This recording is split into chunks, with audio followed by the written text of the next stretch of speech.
Oh, that was so loud. Oh, Lord, eh?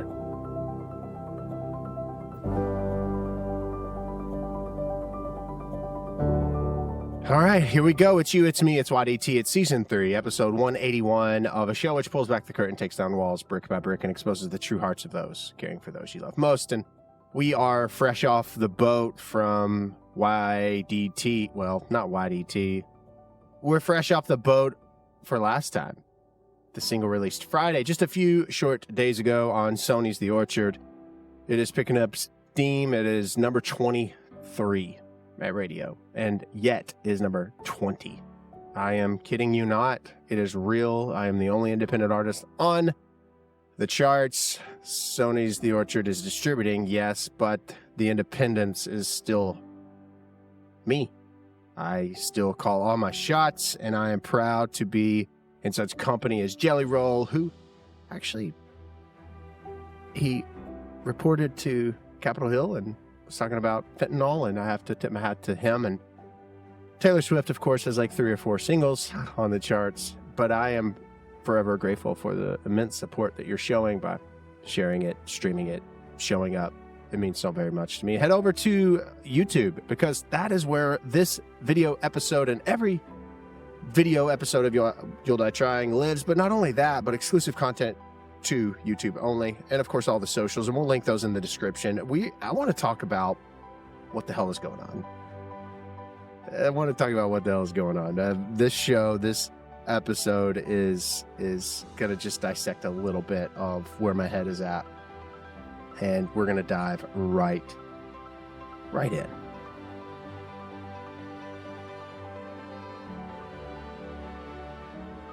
I've been asked countless times, what's the grossest thing you've ever seen? And I've been asked so many questions about, do you cry at the funerals? What's the worst part of your job in the funeral profession? What's the best part of the job in the funeral profession? What this, what that? What about, if you could know when your last moments are going to be, would you want to know? And what would you do with it? And I thought about that question so many times. It rings in my ears. It sits in my head, and that is a thought that inspired the song Last Time.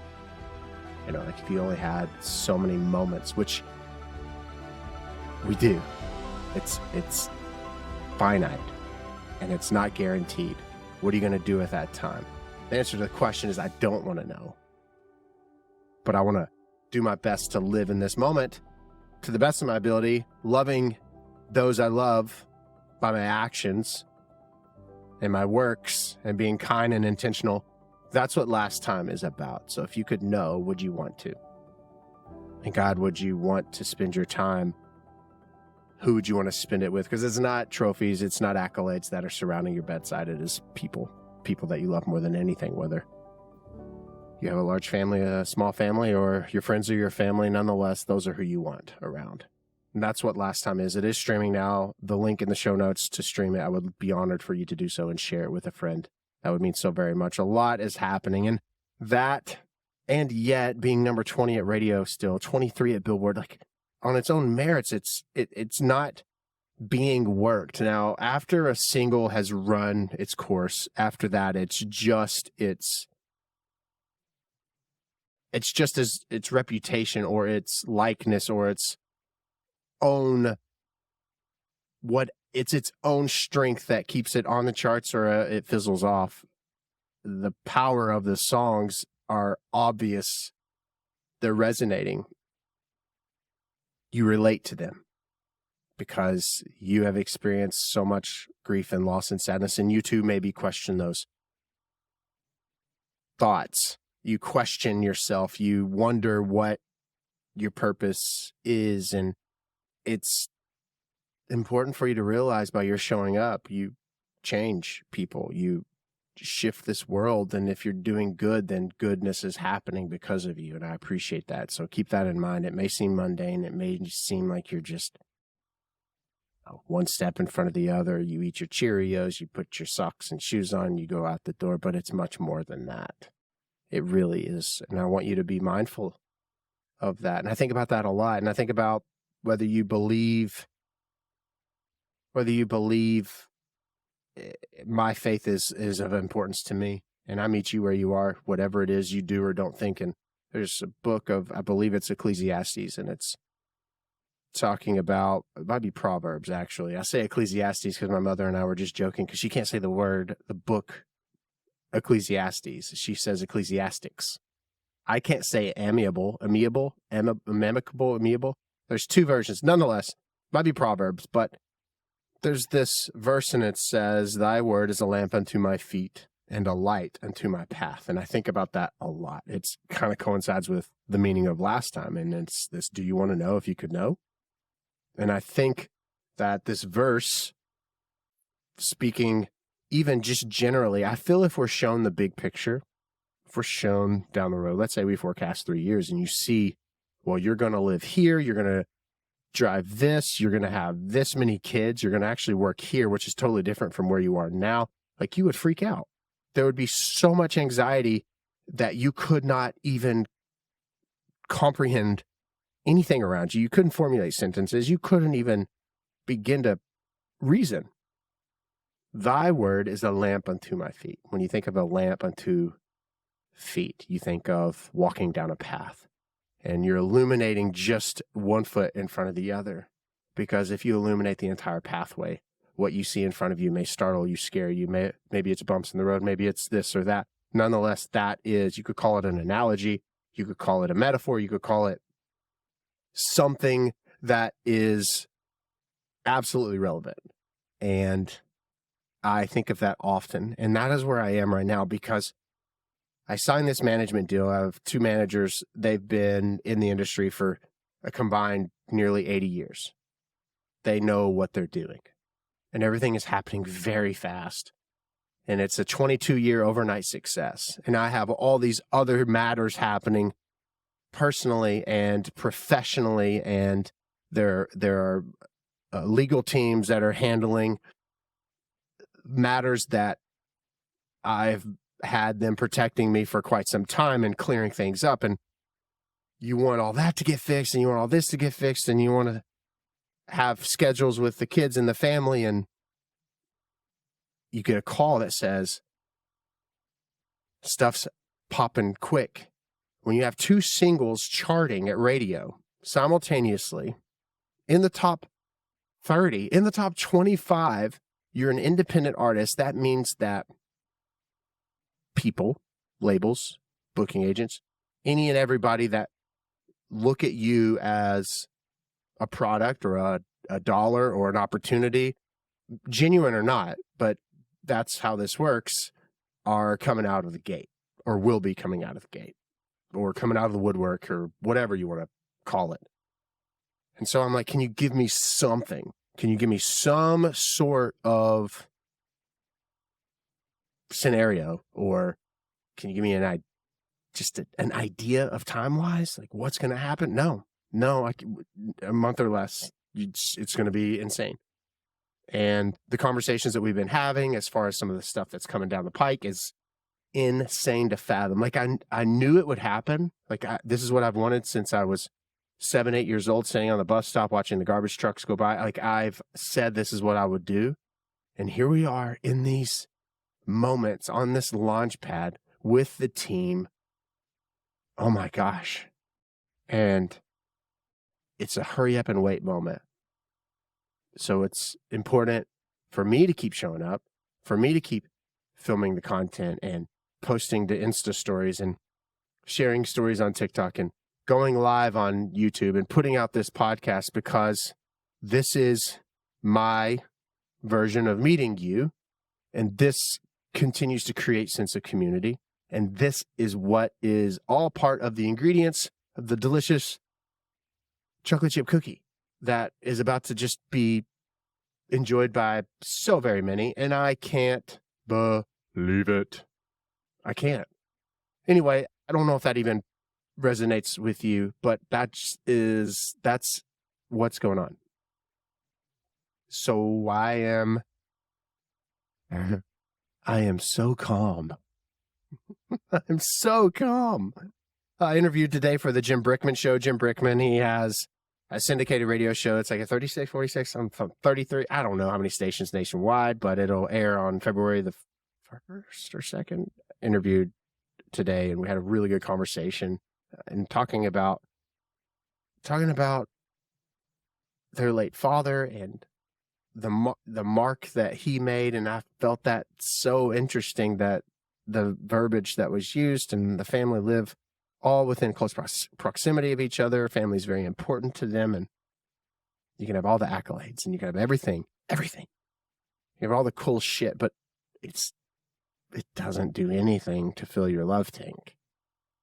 The only things that fill your love tank, for me, specifically speaking, are my faith and my relationship with my Creator, and then my relationship with my family. That's it. Everything else is noise, really. I've had much, arguably. I've had nothing, arguably, and everything in between. And I have felt no different from either spectrum. I've lived in a closet. Really, I have. I've lived, not a metaphor. This isn't any elaborate announcement. No, there was a closet in Thomasville, North Carolina that I lived in. I had this like 3.5 inch or 4.5 inch Dynex portable DVD player to watch movies, and a futon mattress on the floor. And I had to use Stephanie and Travis's bathroom every day to shower. I mean, I had a toilet. You had to walk through the warehouse for sound equipment, and it wasn't pretty. I've had nothing. I've had everything, and I've not felt any different. It's family. It's faith. It's perspective. It's enjoying just the mundane. I'm enjoying the mundane. Not to say I don't have a little bit, just a tinge, is that the right word? Hint, just a tiny bit of anxiety over what is going to happen. It's overwhelming. Here we are, episode 181, talking about all the things that, here we are, all of the years of us being together, of the podcast and building up to this moment, just the getting better, the self-work, the sadness, and the rugs being pulled out. And it's like, you keep getting up. You wipe yourself off. You put some Downy on your grass-stained britches, and you show up. You show up every single time you fall down. You get right back up. And sooner or later, it just gains traction. I never envisioned being a Billboard top 20 artist. Billboard charts are international charts. It's a chart that every genre of music globally, they all look at these charts and you see. And yet, it made those charts. And last time, what's the word that they called it? Like bubbling? They said it's bubbling. So here's the chart. If you're watching this on YouTube, for instance, the video of the podcast, it's like bubbling right below. So it's going to hit. And I'm thrilled. The new website's live, nathanmorrismusic.com. Sign up for the newsletter because we're going to start shooting out a lot of really cool stuff and exclusive perks. And if you subscribe over on TikTok, $5.99 a month, then you get some really cool perks as well. First looks, first listens. And we're going to be going on tour in 2024, which means everybody that subscribes on TikTok is going to have first dibs on some awesome VIP packages and experiences that we'll be making available. More to come, but also we'll be doing a subscribers only lives every Sunday night at 10/9 Central. And of course, be sure to subscribe over on YouTube because some perks are about to unroll there too. And I'm really excited about that. But we got the new site live. We got a lot of really cool new stuff going. I'm thrilled. And bonus noise, it's the journal. I mean, today I pulled from it. And I was talking to the Jim Brickman show about some stuff in regards to writing in the morning and writing at night. And today, what I'd put down, I am sharing on a bonus noise episode, the next one that's coming out. So for $4.99 a month, you get exclusive episodes of bonus noise, ad-free.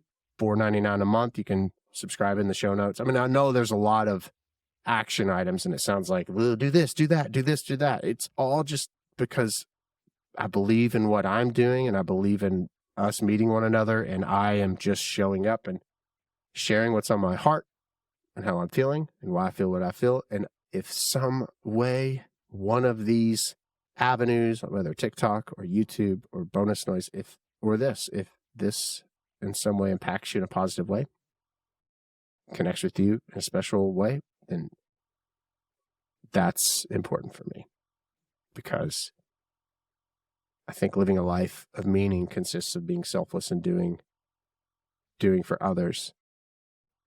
And you may think that sometimes what you do isn't enough. I do all the time. I think all the time. I was like, what the hell do I have to say? Does I have to say matter? And it does. It does to someone, right? I'm speaking for both you and I at this point. I hope that what I say impacts you in some positive way. That's my hope. I don't know if you watched the wild card games. You got the Kansas City Chiefs and Patrick Mahomes getting his helmet crushed. Goodness gracious. That's why you have good equipment. And then, of course, you had the Lions winning. My gosh, they haven't done this well in 62 years. 62. Wouldn't that be awesome for them to go to the Super Bowl, the big game? I know. I can talk about whatever I want to talk about. Last Time is streaming now. And if you could know, would you want to?